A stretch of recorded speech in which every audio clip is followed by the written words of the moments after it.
All right, good afternoon, and thank you for joining us for today's Lunch and Learn on business retention and expansion, Minnesota examples of an essential economic development activity. My name is Brandon Hofstad, and I'm the Community Economic Development Program Manager with UW-Madison Division of Extension. And it's my pleasure to kick this webinar off with my colleague, Melissa Meshke, Economic Development Program or Outreach Manager at the Institute for Business and Entrepreneurship. And the Institute is a co-sponsor of this webinar along with the University of Minnesota Extension.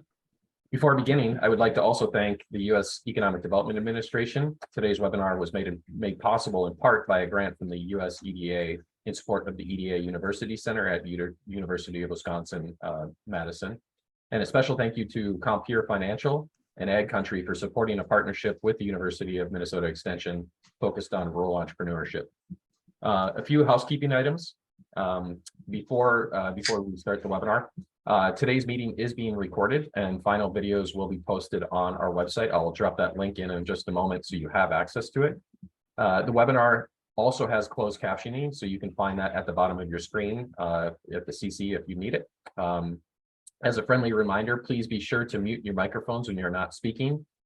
We will have an opportunity later in the program to ask questions if you feel comfortable unmuting and asking questions. Otherwise, you can drop questions in the chat as our presenters are presenting, and we will direct them towards our presenters when it's appropriate time. If you don't feel comfortable dropping in the chat, you can also drop a private message to either myself, again, Brandon Hofstad, or Melissa Meshke, and we will direct those towards our presenters. And now with that, I'm actually going to turn it over to Melissa, who will introduce the topic and our presenters. Melissa. Today's webinar will focus on efforts in Minnesota to support business retention and expansion planning in rural areas of the state.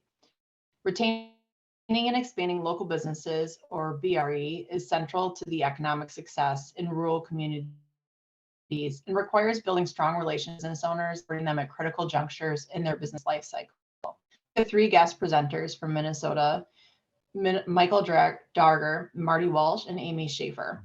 They will describe work from the University of Minnesota Extension to support BRE efforts in rural areas. Now I'll introduce the group.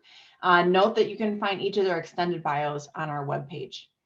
Michael manages UW Minnesota's Extension Connecting Business and Community program, teaches business retention and expansion courses, and focuses on business succession and transition planning. Marty Walsh is the Economic Development and Key Accounts Manager with People's Energy Cooperative and serves on the Board of Directors for Cooperative Development Services, Inc. Amy Schaefer is a Community and Business Development Specialist with Community Economic Development Associates, CEDA, and has been a trailblazer for local business transition planning. Today, they will share BRE work from Minnesota. Michael, turn it over to you. All right, thank you, Melissa and Brandon and Lori. And also, I would like to thank the EDA in Washington and the Compeer, because they are funders separately of us over here at the University of Minnesota Extension. And glad to share some things going on in BRE country today. Well, myself and two of my Minnesota economic development colleagues. So see if this works. I'll just have to adjust my green box.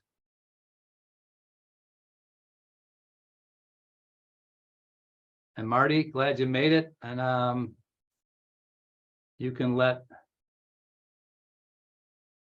either Brandon or Lori know if you want them to share your PowerPoint.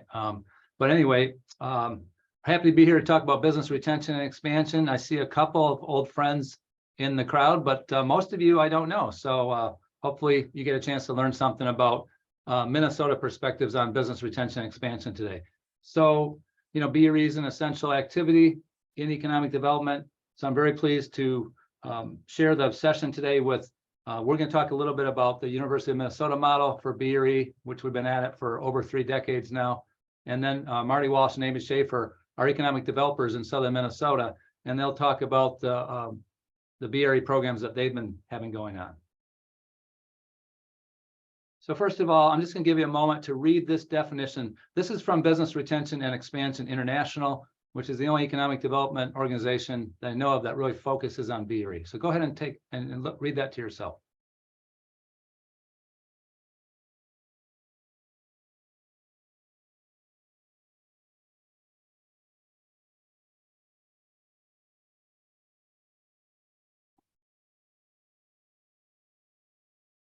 So I just wanted to give you a, one organization's working definition that pretty much works for me. I'm a longtime member of BRE.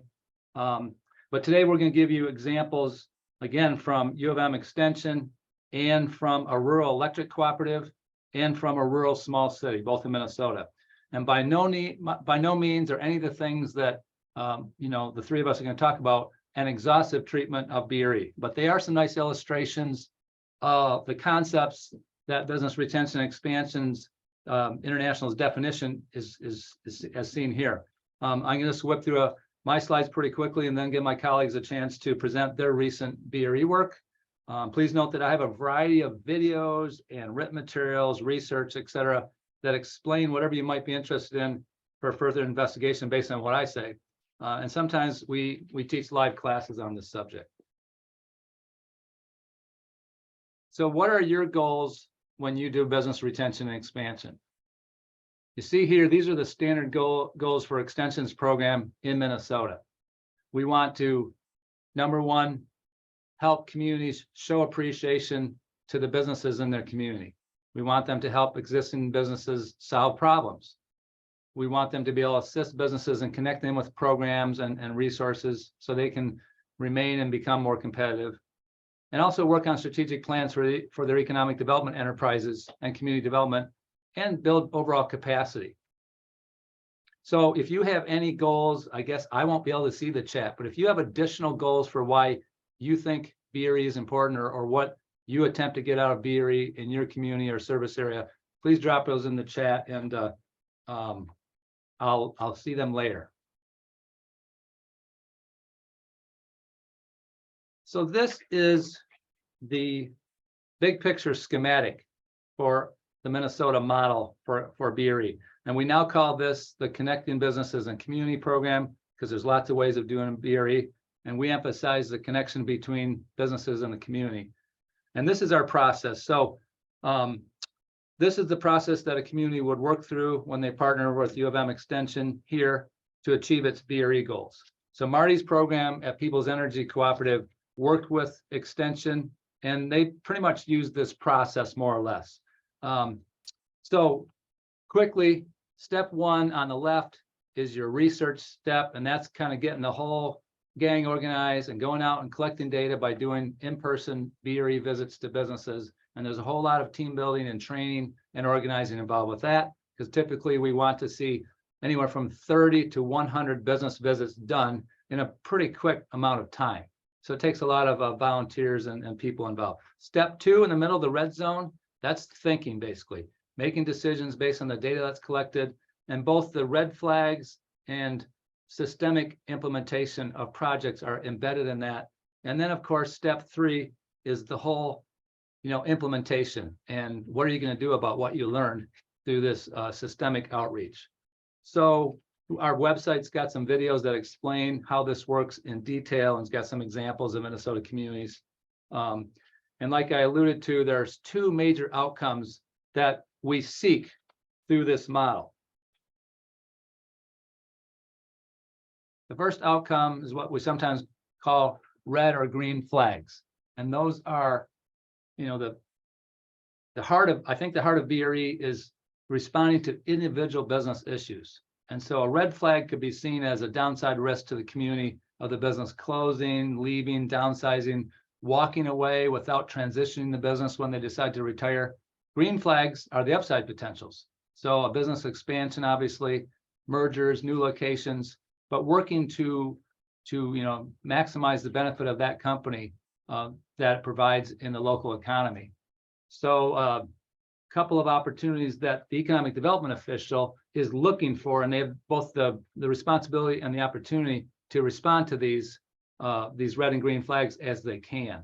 So we have some rubrics in our program at Extension for helping the community both analyze and take action on red and green flags.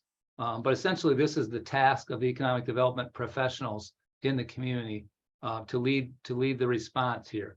And the resources are you could kind of see as economic development and business development resources as the map, and the BRE scanning of your red and green flags as kind of the tool or the compass. And so the economic development official has the opportunity to match up the resources with those who need them at the right time. The second major outcome that we look for, and this is where the university comes in more heavily, because we're looking for systemic issues that are identified in the myriad visits that are made to these businesses, and we aggregate the data, and we, at the university, we come up with applied research reports. And I have an example here of the community of Wadena County, Minnesota, a few years ago, right before the pandemic, where they visited just about 100 businesses. It's a very intensive effort. And they identified 5 different priority projects, which you see here on the left. Anywhere from kind of improving their community promotions to working on childcare solutions. So these are 5 kind of systemic things that they saw affecting multiple companies, businesses across their county. And so they decided to do something about it in a systemic way. So I'm just going to dive into project number 4, which was about entrepreneurship and business succession and transition. So their survey data, as you can see, showed on the left that over 2/3 of the businesses had no written transition plan for the ownership and leadership transition of businesses. And as many counties in Minnesota, they have some aging populations. And so this is an issue. And they decided to move into action because this represented both an opportunity for business retention, which is part of BRE, right? But also an entrepreneurial opportunity if they can enhance the transition, business succession and transition. So I don't really know what happened. They decided to do this right before the pandemic, which kicked in 2020, as you know. But I like this example because it does point the connection between BRE and business succession and transition in this time of generational change. The basic point again here is they saw a systemic issue in their data and they didn't run from it, but they leaned into it and moved into action. So who's involved with the University of Minnesota Extension model? Well, there's a lot of bodies involved. It's a volunteer-based approach that was developed in the the 80s and 90s, and it requires a leadership structure and a broader task force. You have people who play the role of visiting businesses, and of course you have the business owners themselves. So there's a lot of people involved when you get 30, 40, 50, or even 100 businesses visited, and we visit them in teams of 2. And we traditionally incorporate or we have outside professionals participate, such as my colleagues at Extension, campus faculty. We have our coordinate campus, University of Minnesota Duluth, write the report, like you saw the report. This is an example of a report from the slide ago. That was a summary report of the BRE and Wadena. But a whole lot of people get involved because it's a community development approach and kind of like a community barn building, right? Working together and paying things forward and all that good stuff. But this is good for building support for economic development professionals because they know the issues. And when you have a broader approach, you get more people involved, you can build support because more people see through the economic developer's eyes, so to speak. It does take some effort and some determination to make the model work. And we've had how-to materials for helping communities get through it. And again, we have videos and all that stuff on our website. So pivoting to research. So for those of you who like reading, and I know some of you there's some published authors and who've written all sorts of books, edited all sorts of books like this, like Norm Walser's in the crowd today. So in fact, he helped me with this book, which was originally a community development journal special issue about BRE. So I just want to point out that in this peer-reviewed literature, which came out several years ago, we have 4 Minnesota examples in there. And there's several other articles. But these 4 articles are available for free download on the website that I've highlighted there, which is kind of my PackRat website for all things I've ever touched on BRE. But the first article was all about the program I'm talking about today, which is University of Minnesota's Connecting Businesses and Community program, and talked about how we evaluated that program and improved it over time. The second is the statewide Grow Minnesota program here in Minnesota that's driven by our Minnesota Chamber of Commerce. And they wrote a nice article. They call it business retention and assistance. And so they work with local chambers across the state to engage with businesses. And I think things have changed because of the pandemic, but they're still in the business of reaching out to businesses and find out what's going on BRE issues and working to help those, assist those businesses as they can. The third story was using BRE methods with our state transportation agency, MnDOT. And so MnDOT engaged with us at Extension and the Humphrey School of Public Affairs on the Minneapolis campus. And we did kind of a quantitative plus qualitative set of interviews where local economic developers and transportation officials went out and visited with manufacturers and other businesses that do a lot of freight, do a lot of shipping. So our state agency on transportation was able to get business perspectives on a whole sorts of things like those traffic circles and how semis can get to those traffic circles. And it was a good project, and they worked region by region across the state. So that's a nice article. And the fourth story, which kind of foreshadows a little bit part of what Amy will be talking about in her presentation, which is this whole business succession and transition thing, and how it is affecting rural Minnesota and rural North Dakota. We partnered on that article. So that article led to the creation of our business succession transition program here at Minnesota Extension. So those articles are available, like I said.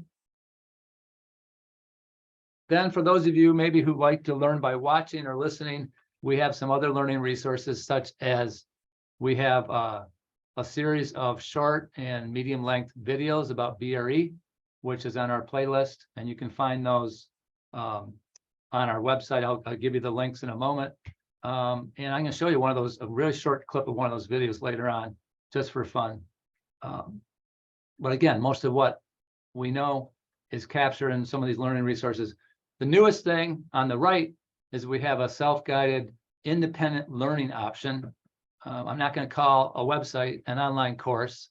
It's but it's independent learning option. And it's basically got the greatest hits and the things we've learned along the way on BRE at Minnesota Extension. So that's just one snippet of it. And again, you can find that at our website.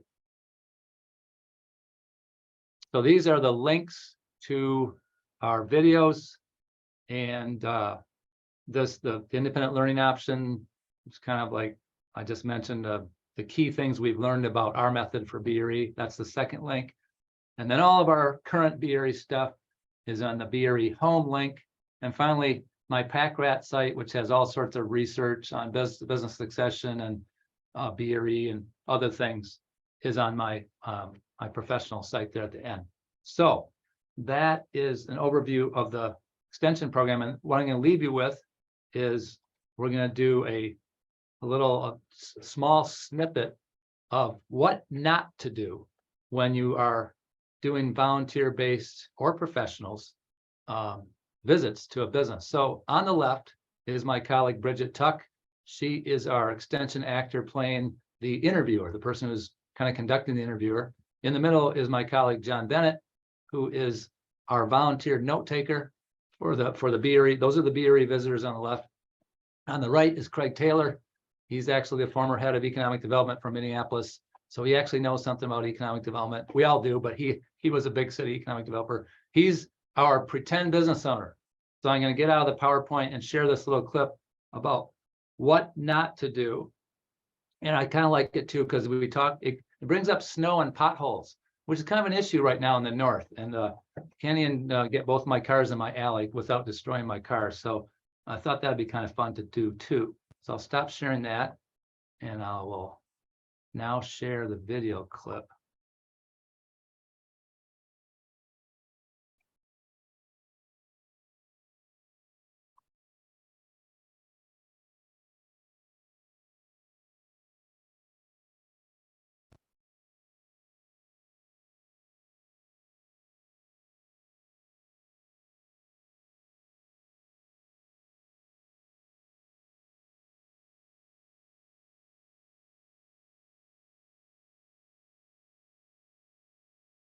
Okay, here we go.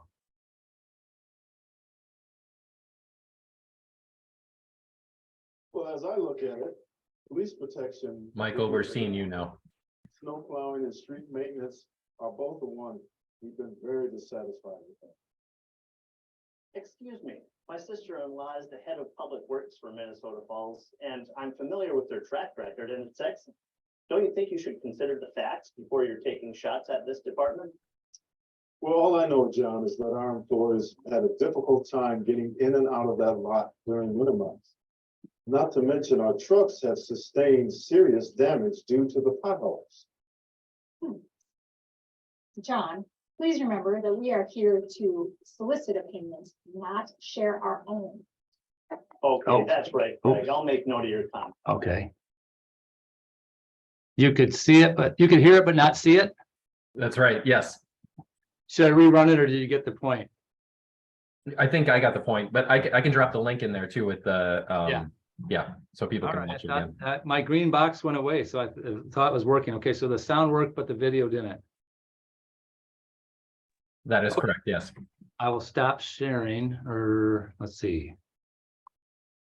I don't know if I'm sharing or not. Am I You're not still- sharing. All we see is you now. So you're Okay, good. so stop sharing. So the point there was, if you could see in the faces, but you can go and look at that video. That's got a bunch of things to do and not to do.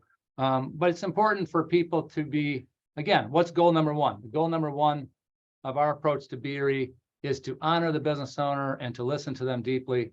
And by picking fights with the business owner, calling them names, or, kind of like, that maybe is part of the world we live in right now, but this is old school listening with respect and appreciation. And even if you don't agree with the person, you're there just kind of to catch the message. Now, if you're a professional economic developer like Amy or Marty, you can maybe dance in the moment. But with volunteers, we don't want volunteers sitting there and speaking for the community in an awkward moment like that. We want them to listen, take good notes, and then go back to the professional and say, well, guess what I heard. So, and with that, I will now introduce my colleague, Marty Walsh, who is with the People's Energy Cooperative in Orinoco, Minnesota. And I had the pleasure of working with him and his team, a year ago and the year before that. And they did some great stuff. So Marty, take it away. All right, can everybody hear me all right? We can. Perfect. So as Michael mentioned, I'm Marty Walsh. I'm the Economic Development and Key Accounts Manager at People's Energy Cooperative in Orinoco. And if you want to throw up my slides, I've got a little about PEC slide to start up with.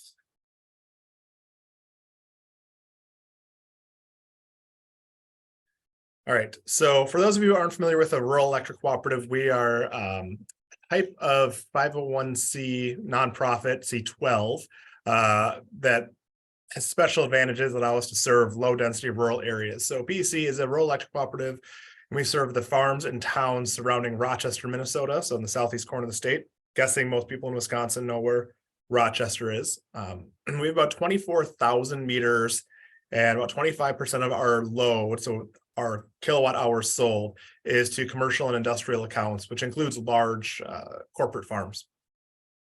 About a third of our meters and about half of our C&I was acquired from Alliant Energy in 2015. So in 2015, 17 cooperatives in Minnesota went together and bought out all the Alliant sales territory in Minnesota, and we acquired about 7,000 meters at that time.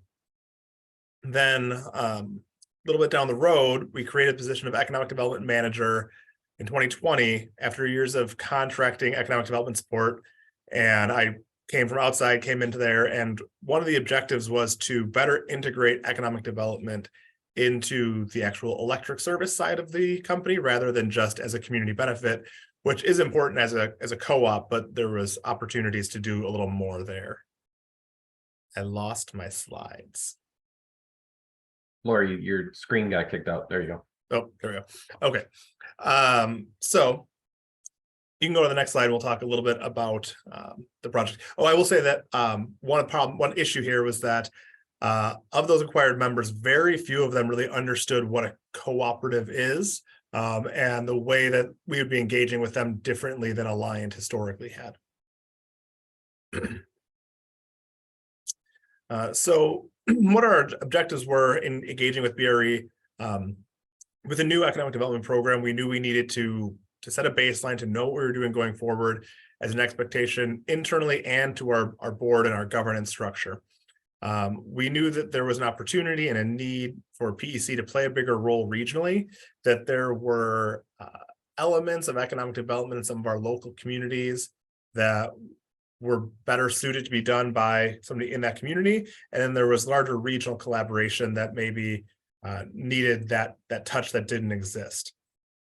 And then again, building up a better relationship between our engineering, our operations, and the economic development side of things. And I'll give a little spoiler, that was the big takeaway from this too. We did significantly improve that. So we were approached by Michael and Jennifer Hawkins from the Extension office about maybe trying this out. One of the new elements was that we would be the first utility to fully take the lead and really do the BRE process. So while utilities in other areas have been supporters, it had traditionally been a single community or region that had done this survey. So for us to be in the lead was unique. And there was a learning curve to that, but I think ultimately there was a benefit in what we were able to get done.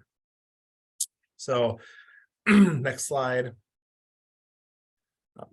Pretty quickly, we uncovered some issues. So again, I just started in 2020, and while I was an existing economic development professional in the region, I hadn't worked directly with any of the communities that we now serve at People's Energy. So I didn't have intimate connections to any of them. And so some communities didn't view us as partners in their economic development strategy, and they were unwilling to participate.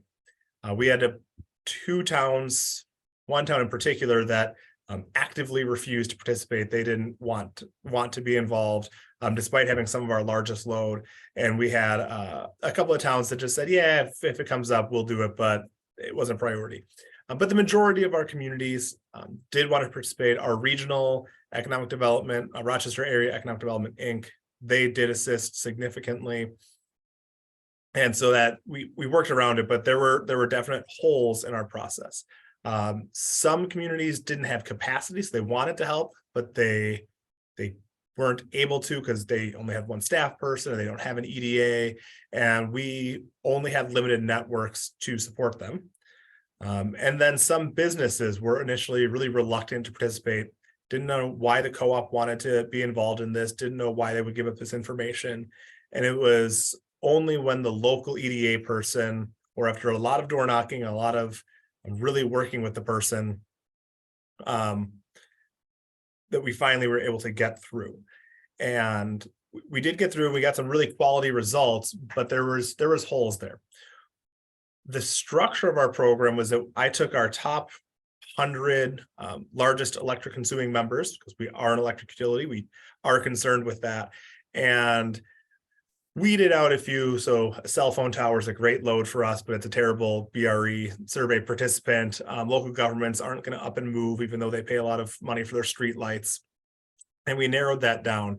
But we didn't exclude anybody. We were proactive with our largest loads, but we did have some smaller loads that participated. And we recognized that if we only allowed large load to participate, we're missing out on 75% of our load as a utility. A lot of these are large employers, and so we want them to, we want to know what they're doing that's driving our residential load as well. The two we recognize are pretty intimately connected. So the next slide, I'll cover some immediate benefits. The biggest thing was, and this is personally for me, being a new person in the area, but also the co-op, and we built relationships with several dozen large commercial industrial members, and a much more fully integrated relationship than we had, either through if I was the one doing the survey, or by reviewing survey results, or just having the local EDA person really go to bat for us and build that connection back to those people. We definitely identified holes in our program for economic development and in our community relationships. I've spent pretty much the last 2 years now going in and trying to fill those in and really working to get on the doorstep of those businesses that didn't participate, to provide more resources to the communities that didn't see value in our engagement. And that would not have been so evident. I think everybody on this webinar probably knows sometimes, the squeaky wheel gets the grease, and the people who are just happy to not participate, we never participate with them. We just let them go away, even if they're not the best wheel. If they're not squeaky, we're not helping them. But the number one, the biggest thing that we got out of this was extending the timeline of our awareness of member expansions and other projects that they had going on. And this was really critical. Everybody dealt with some sort of supply chain challenge in the last 3 years. In the electric utility, it still is a disaster. It is things that maybe 5 years ago were a few weeks can now be 6, 12, and 18 months to get in. And so kind of say conditioning our large accounts that if they expand, it's a big expansion. Even if they're doing regular maintenance, that we need to know as early as possible to get on that transformer waiting list, get a custom piece of equipment ordered as long as possible. And we learned about a number of expansions in this process that we were completely unaware of. And that's stuck, either hearing directly from the businesses saying, hey, we have this going on, and we remember you saying that was important, or even more so, reviewing these results with our city administrators. Those are now like my best people out there they're sending in rumors, they're sending in, hey, I heard so-and-so was trying to sell their property, so I can start digging. And now we're able to integrate these with the right amount of conditionality into our 5 and 10 year construction plan. So we know, hey, there's a lot of interest in this part of the region, or this guy is getting a little older, he's going to be selling a lot of property, probably a lot of housing. When we rebuild that substation in 3 years, let's plan to maybe go 10, 20% larger than we anticipated. And this was not information that the co-op had previously. And it's really shaped a large part of my role since then. And it's now starting to even work backwards and having the engineering department saying, hey, we have a lot of capacity over here. What can we do to make that piece of land more marketable, so that we put a big factory there, start eating up that capacity, make that equipment more efficient, more profitable. So again, that was the number one takeaway benefit from working with the VU on this project. I'll go ahead to the next slide. There definitely were long-term benefits as well. So obviously some of those things will fade away, but long-term, we've seen a turnaround in who participates and who engages with us in economic development as a cooperative. Communities that historically have not been, some of that's from staff turnover, but there's a recognition that we can provide value beyond just writing a USDA loan.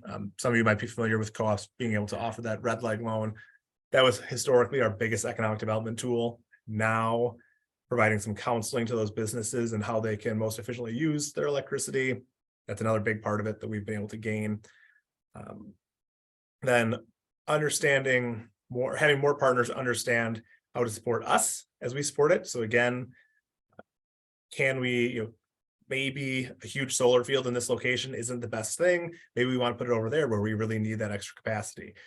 Maybe this business that might want to add electric vehicle charging, that's great. How can we help them? How can we work? So new ways of what I've started to call energy-driven economic development and connecting those things together.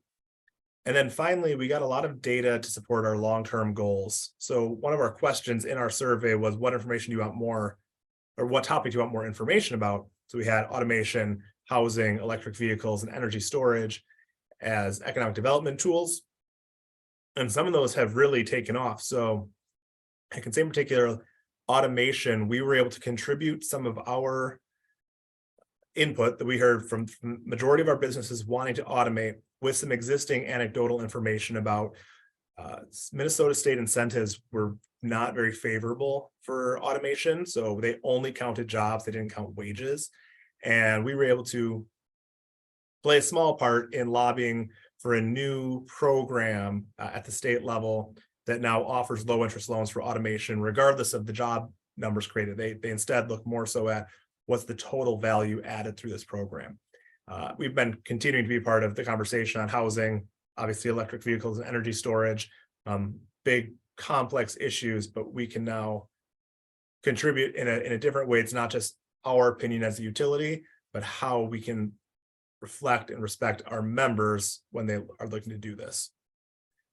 So I have one more slide about just maybe what we would have done differently. And again, we're unique being a utility, but I think that this applies to many of your communities depending upon the structure and the strength of your EDO. So one is should have taken more time to understand and build community support and relationships at a more granular level, get more into some local papers, more one-on-one rather than a blanket document. So representing 8 or 9 communities, depending on how you look at it. A generic press release probably wasn't quite enough. We also should have dug more into our existing volunteers at the co-op. So as a cooperative, we have a board of directors and then also a member advisory committee. This is kind of a board of directors in training. These are members who come in, we share information, they share feedback. And I think that that's a big thing I would have done differently is I would have tapped that group of 30, 40, 50 members and said, hey, you all have connections in your community. Would you like to help with the program? More on staff internally. In shaping the program, the questionnaire, I would have worked more closely with our engineers and gotten some more specific questions and a specific red flag, as Michael mentioned, pathway to get that back to them. We had one member who was pretty hot to trot and they had already started construction that we weren't aware of because they didn't think they needed to tell us that they would need a large transformer. And so we got a couple months extra notice, but we could have had a lot more. And then finally, this is definitely relevant to anybody, but when we would go out and we'd ask, you want more information on automation, electric vehicles, whatever, we were thinking more of developing a long-term program. I think that we should have also or instead had some immediate information ready to go, made some assumptions about what people would be looking for so we could turn around and hand that back to them either at the interview or immediately afterwards. And instead we took a lot longer time, and I think that it kind of fell off some people's radars. So those would be just some different things. Some of those are utility specific. Some of them I think apply to everybody. So that was a very fast rundown of our project. We enjoyed it. We've gotten a lot of great data and especially the relationship impact. I think it's something that we will revisit down the road with these lessons learned, and hopefully as a different entity after 5 or 10 years of economic development instead of next to none. Great, thanks, Marty. I love these lessons learned, and I see some tips that we've been telling communities along the way. The more prepared you are ahead of time, the more individualized your interview guide is, and your materials that are ready to go before you even go out there and start talking to businesses. It all takes a lot of work and a lot of preparation and takes some thinking. So it is hard work, but those are great lessons for any BRE professional. And Michael, actually, I want to throw in one thing there. So one thing the benefit of doing staff and being a utility was I could go and I could pull their history reports. So I could see how much consumption they had for the last 5 years.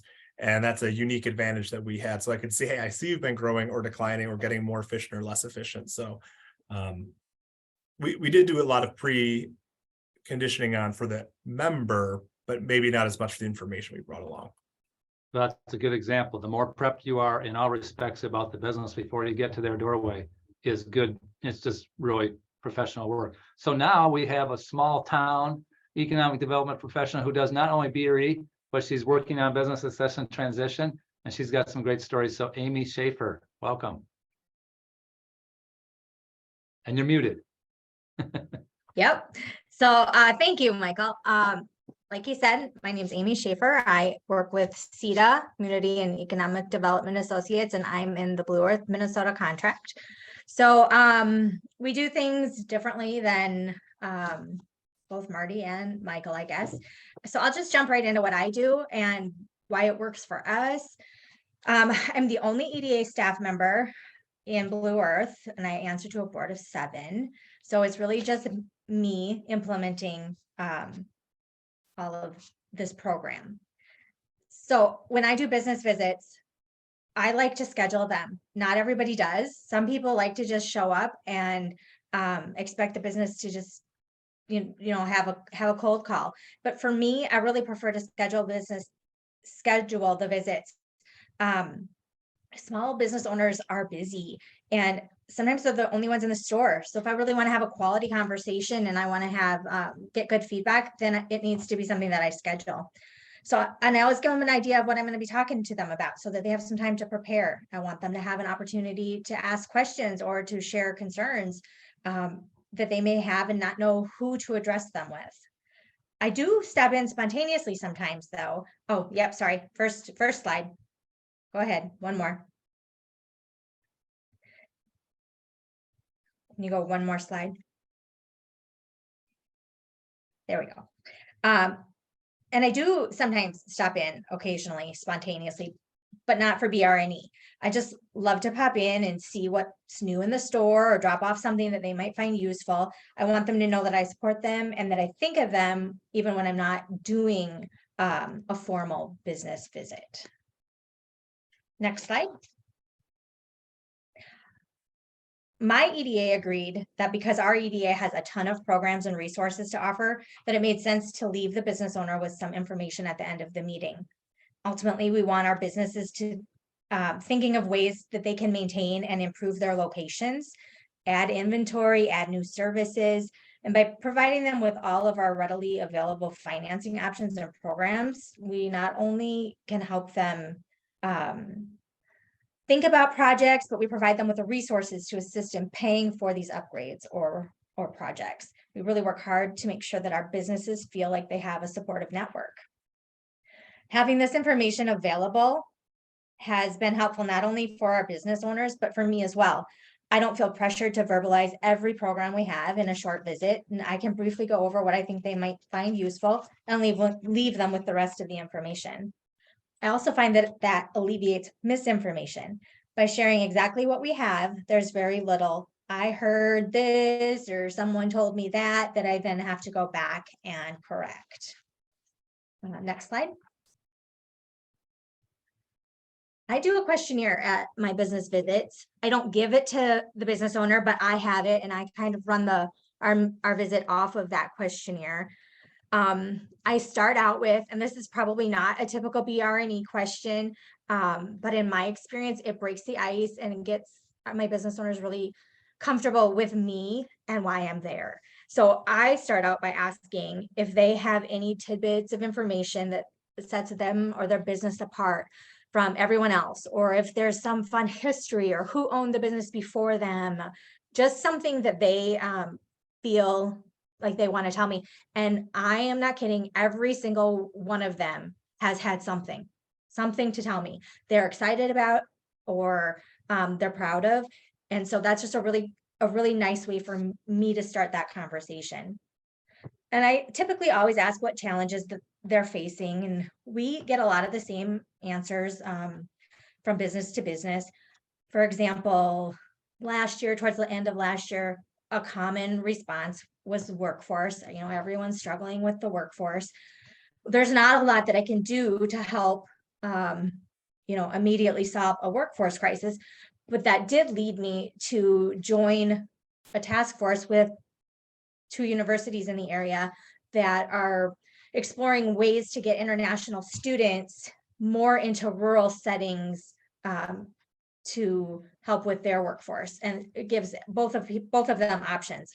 The international students potentially could get a sponsor, the businesses could get long-term employment. So we're exploring that, and we have some businesses that are really excited about that option. So well, I can't immediately help them. They know that I heard them and I am trying to, find a pipeline for them. I often ask if they are planning large projects. This will help me prepare my EDA and my finances for the coming year. I will stop probably pushing certain programs if they've been used a lot, or I tend to notice a trend towards them being used a lot. I always ask them if they're happy in their location. Sometimes I have somebody that needs a different location and we can swap. It just depends. So I ask them if they're happy. Parking seems to come up a lot as a complaint. And so that's not something that I can really help them with, but I can take it to the city administrator. But it does help me understand some of the frustrations that maybe our Main Street businesses are experiencing. It helps them to know that somebody cares and somebody's listening. I also really like to ask what's going well. They like to brag on their business and what's going good. And I want them to know that I'm happy for them and I'm excited for them and I want to know what's going well. Next slide.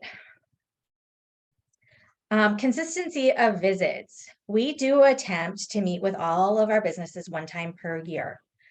And that does not always happen. Sometimes we have really great intentions and meetings get pushed and it doesn't happen. Sometimes people don't want to meet with me. They're fine. And that's okay too. I just leave them usually with, you know where to find me. If something comes up, I'm happy to help you. Please reach out and we will see what we can do. Between business visits, I'm in communication with my businesses often. I share any kind of resources, grants, classes, any information I think that they might find beneficial. And I almost never do it in a mass emailing. I do it individually. So I really try to build trust with them. I want them to really know that I'm invested in them as well as how much they've invested into the community. And sometimes I ask for a tour of their facility, and that's a fun way to get in the door and learn a lot. Next visit or slide. Email versus in person. I had the pleasure of starting in Blue Earth in July of 2020, right in the middle of the pandemic. And people were not out and about as much as, you know, they would have. It was hard. I was worried. How was I going to meet everybody? Well, we happened to have CARES money that I was responsible to distribute. So I actually got to meet people just fast. I met them fast and furious, and I got to give them money. So it was a super lucky time for me to start in this position. And it got me right through that hard, sometimes what can be hard, just showing up, talk to somebody that you don't know. So I was pleased with that. That's why I think I prefer in-person versus email. Everyone's kind of tired of emails. Emails are easily overlooked. Of course, you're going to have people that prefer email, so whatever. But I promise if you take the time to build those relationships, you will get better results. Next slide. So succession planning, like Michael had mentioned, is one of my passion projects. I didn't know that it would be, but I found myself in a situation when I started here that I was thrown into and had no choice but to embrace succession planning. And I lump it now in with my BRE programs. It's important to our community that the businesses that we rely on every day have an exit plan. If we lose our pharmacy, for example, we're gonna have to go somewhere else. And if you have to go, you know, a town over, you're probably gonna do other shopping there. So it's really important that we maintain the businesses that we have, that we help them grow when they can, but we need to maintain. So Blue Earth has several unique plans in place to encourage and support businesses through succession planning. We have a very unique program. It's a $25,000 forgivable loan that new business owners can utilize as long as they're buying an existing business that has been a business for 3 years. We do have a stipulation on our loan programs that anyone utilizing loan funding from the EDA has to have a succession plan. And we don't enforce a strict succession plan of any type. You don't have to go out and pay for one. We have a form. It addresses very basic information. Our point of doing that is to get the wheels rolling. We want you to be thinking about the fact that you are not always going to be here and our community relies on you. So we need to have them thinking about what exiting might look like. And we review that once a year. It's not in stone. They can change it as much as they want. We don't monitor it. We just want them thinking about it. So in order to get money from us, they have to provide us with that. And it has not been a problem. Everyone has been happy to do it. So no problem with that. And the Blue Earth EDA also supports more in-depth succession planning if somebody's ready for that level. For example, we do pay half of the course through the University of Minnesota Extension that Michael Darger does for any of our businesses that want to take the course. I think in April, we have 2 businesses that have signed up. And so we are fortunate to have some funding to help them with that. Now, I will just go back a little bit to the $25,000 forgivable loan that we have. I just shared a story with Michael this morning, and it's kind of a good one. We did a business succession and transition workshop in Austin, Minnesota, several months ago. And I had shared this loan program at that meeting. And a couple of weeks later, I got a phone call from somebody in Austin who works with their development corp. And he asked me about it, and he was really curious about it and kind of picked my brain a little bit. And then yesterday I got a phone call from him, and he said, Amy, I took your program and I presented it for this grant, and I'm getting $250,000 to implement my own pilot program. So can we meet and you can tell me all about, how this works for you? And of course I said yes, but I just think it's really a neat way, that we can share our stories and somebody else can take it and pick it right up and have the same success. That program has been phenomenally successful for us. We have given out 4 of them in the last 2 years. So that's 4 businesses that now have new, younger owners that have added services and products and are doing wonderfully. So that's kind of what I got.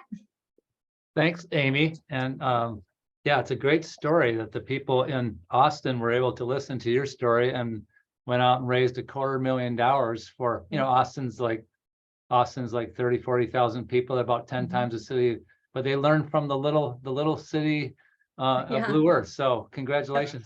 So I think we have time. And so there's a question from Melissa. Is there a webpage Amy can share about her grant program for succession planning? If you get anything from your website, please put them in the chat, Amy or Marty, and we'll keep the questions coming in there. There's another question, or it's a statement. Todd says, great material. Could you say a little bit about the importance of confidentiality, particularly as it relates to instructions and agreement with volunteer interviewers? Right, great question. And so in Marty's situation, he did many of the visits, but he did have some volunteers out there. Like Wadena County, when they did the BRE with us, most of the people out there were kind of wearing a volunteer hat. In Amy's situation, she's pretty much doing the visits herself. Maybe sometimes you take along an EDA member or your mayor or something, Amy, but suppose most of the time you're doing it. So Amy's is an example of a continuous, as far as we know, most economic development professionals are doing things along the lines of Amy. They may have more people involved. They may have more resources, but it's the economic development professional continuously making it part of their job to take care of existing businesses. So they know confidentiality is important, but they also can act in the moment. Whereas like I said, with the volunteers, we need them to be confidential and report back, really good notes. And there's whole procedures for capturing, and the visitors will compare notes with each other. But yeah, confidentiality is huge.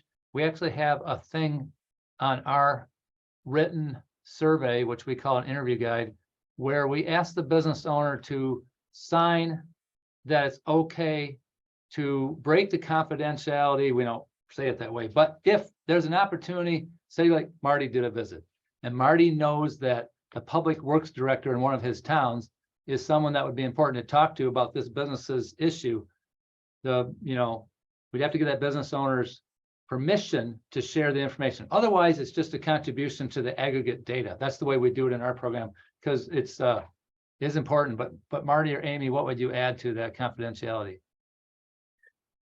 Just that we figured out about 3 interviews in that included internally within the utility. So when we started getting things, hey, the engineer needs to hear about this, we had to go back retroactively on somebody. But the documentation that Extension provided was really good, and every interviewer that I worked with understood that to a T, and every business understood. If they didn't tell us, we would just send an email to them saying, hey, here's how you connect with that public works person. And so it was important, but it was pretty straightforward. Yeah, I tend to keep everything pretty close to the vest. My board understands that. We're in a small community. There's a lot of rumors, and sometimes I'm asked to confirm them, and I may be able to do that, but I don't. So I just really keep my mouth shut, and my board completely understands that. So that's how we do it. Yeah, and the key point is you are there listening on behalf of the community. So this this thing about when you need to share the information, it's careful, and you need to convey to the business owners that you are being exceedingly careful with their information. Good questions here. What role does social media or AI have in monitoring what's happening? So I think Amy kind of alluded to, like, sometimes she'll bop in on a business and maybe she'll see them at a local function or a soccer game or a Rotary Club or something. There's all, in a small community, there are different times when you find information, about the company, and that all contributes to kind of your intelligence, right, Amy? I don't know about AI. Marty would be the one, if there's any AI going on, he would know.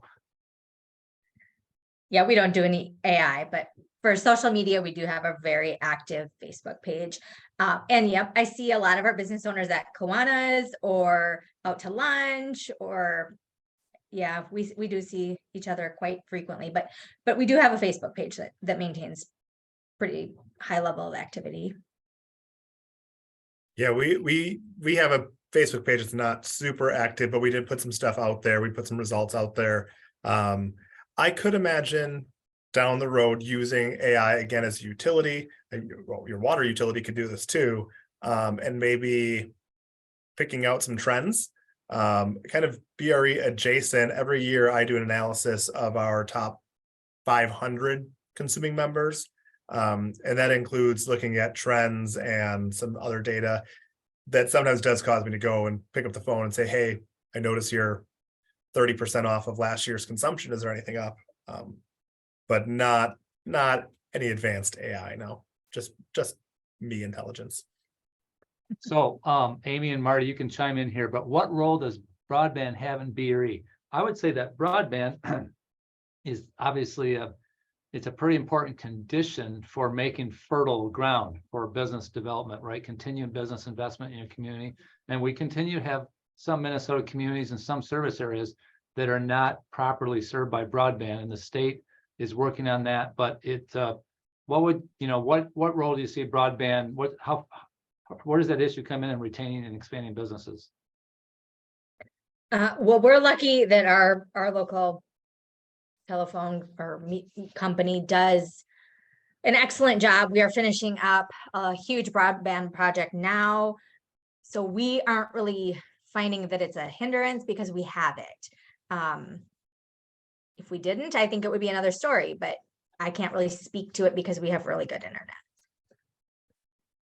Yeah, it was a topic that came up definitely during our BRE. We as a co-op do not provide, I know some co-ops do, we don't provide broadband.